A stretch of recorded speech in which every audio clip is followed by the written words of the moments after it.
Hello, my little cuties. We're gonna do triads in 5 minutes.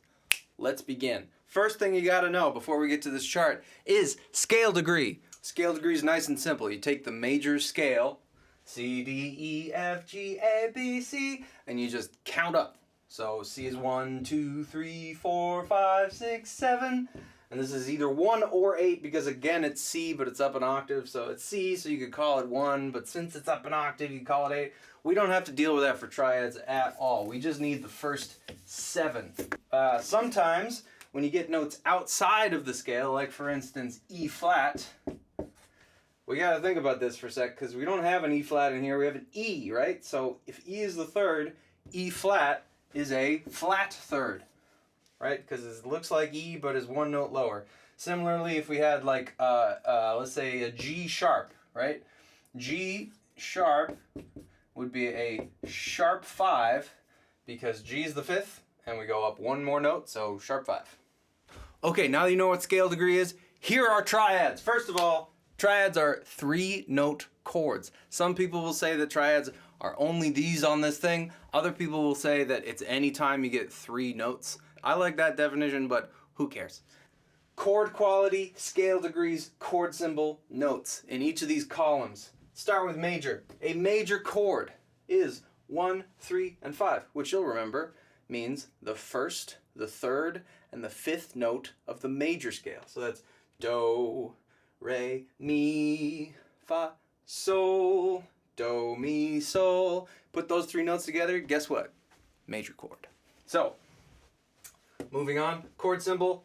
You just see any chord symbol that's just a letter. You assume it to be major.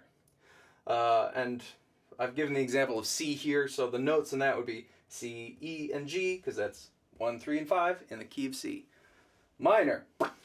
We got a flat third in here. 1, flat 3, and 5.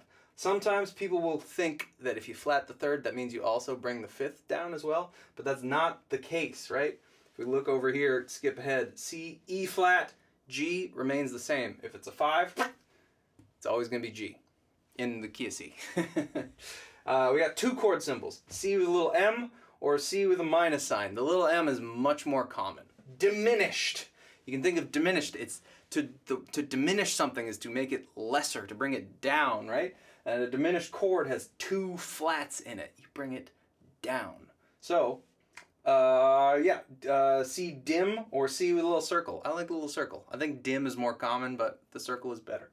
And like I was saying, flat third and flat 5, so we go C, E flat, G flat. Augmented.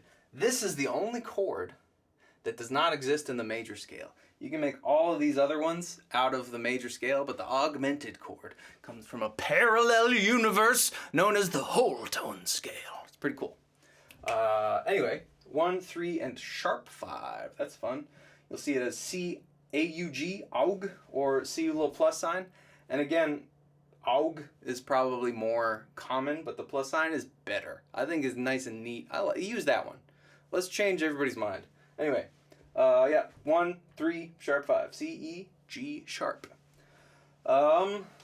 Lastly, we come to suspended.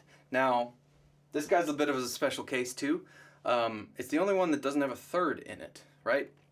And there are multiple types of suspended chord. And basically what you do is you look at the name, you say suspended, and then there's a number, suspended 4. That's by and large the most common is the sus4 chord. But if you change that number there, it's going to change your numbers over here. So you'll also see sus2, and you'll get 1, 2, 5, right? So basically whatever that number is, you use that number instead of 3, and you got a sus chord, right? So returning to our most typical example, a sus4 is 1, 4, and 5. The only chord symbol that I've ever seen is sus4. And F is the 4 in the key of C major, so we get C, F, and G. That's a sus4 chord. If we were doing a sus2 chord, like I mentioned earlier, that would be C, D would be the 2, and then G would be the 5 still. C, D, and G would be a sus2. Anyway, that's triads. I hope you learned something. Write this down. This is a very useful chart. Just copy that down. I'm going to just pause the video right now and copy it. Great job. Be sure to like and subscribe. And I am accepting new students at raymiclessons@gmail.com. raymclessons@gmail.com. Send me an email. We'll work on stuff. It'll be cool. Have a nice day, my little cuties. See you later.